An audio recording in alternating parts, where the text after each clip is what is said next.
नमस्कार, मैं श्री सागर, आप देख रहे हैं न्यूज़ 24। बिहार की राजनीति में एक बार फिर चौंकाने वाला घटना सामने आया है।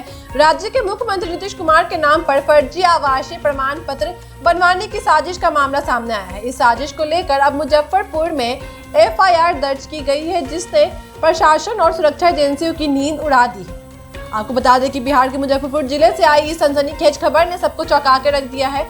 यहाँ एक व्यक्ति ने मुख्यमंत्री नीतीश कुमार के नाम पर फर्जी तरीके से आवासीय प्रमाण पत्र बनवाने के लिए आवेदन दाखिल किया। जैसे मामला प्रकाश में आया, प्रशासन ने तुरंत एक्शन लेते हुए संबंधित थाने में FIR दर्ज कर दी। यह घटना मुजफ्फरपुर नगर निगम क्षेत्र के वार्ड नंबर 17 की है। नगर निगम को एक ऑनलाइन आवेदन प्राप्त हुआ, जिसमें मुख्यमंत्री नीतीश कुमार का नाम, फोटो और अन्य जानकारी दर्ज भी थी।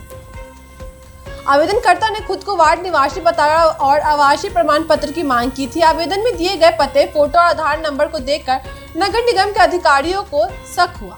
जब उन्होंने इस पर गहराई से जांच की तो खुलासा हुआ कि यह पूरा मामला फर्जी था। आवेदक ने फर्जी तरीके से CM नीतीश कुमार की पहचान का उपयोग किया था। नगर आयुक्त की ओर से तुरंत स्थानीय थाने में FIR दर्ज कराई गई।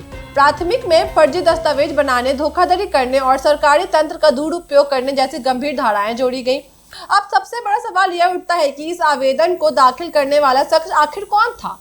प्रारंभिक जांच में सामने आया है कि आवेदन एक साइबर कैफे से किया गया था। पुलिस की टीम अब उस कैफे की जांच कर रही है और जिस सिस्टम से आवेदन किया गया है उसे जब्त कर लिया गया। साइबर सेल की टीम भी जांच में जुड़ गई है। डिजिटल ट्रैकिंग के जरिए यह पता लगाया जा रहा है कि आवेदन किसने किया, उसका मकसद क्या था और क्या इसके पीछे कोई संगठित साजिश है। इस मामले में सामने आते ही राज्य की राजनीति में भी हलचल मच गई है। जनता दल यूनाइटेड के नेताओं ने इसे मुख्यमंत्री की छवि को नुकसान पहुंचाने की साजिश का करार दिया है। वहीं विपक्ष ने भी इसी पर तीखी प्रतिक्रिया दी है। राजद और कांग्रेस ने कहा कि अगर मुख्यमंत्री के नाम पर फर्जीवाड़ा हो सकता है तो आम जनता कितनी असुरक्षित है। नेता प्रतिपक्ष तेजस्वी यादव ने कहा, जब CM का नाम और फोटो सुरक्षित नहीं तो आम नागरिकों के डाटा की सुरक्षा का अंदाजा लगाना मुश्किल नहीं है। उन्होंने सरकार से पूछा कि सिस्टम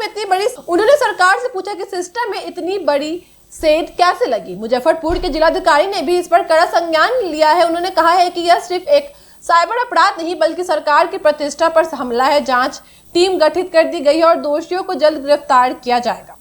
नगर आयुक्त ने भी बयानों में कहा है कि इस तरह की घटनाओं से सरकार के प्रमाण पत्रों की विश्वसनीयता पर सवाल खड़ा होता है। उन्होंने सभी अधिकारियों को निर्देश दिए हैं कि ऐसे सभी ऑनलाइन आवेदनों को बारीकी से जांच की। यह घटना बिहार के साइबर सुरक्षा तंत्र पर भी गंभीर सवाल खड़े करती है। फर्जी पहचान और फोटो के साथ अगर मुख्यमंत्री के नाम पर आवेदन किया जा सकता है तो बाकी लोगों की निजी जानकारी कितनी असुरक्षित है।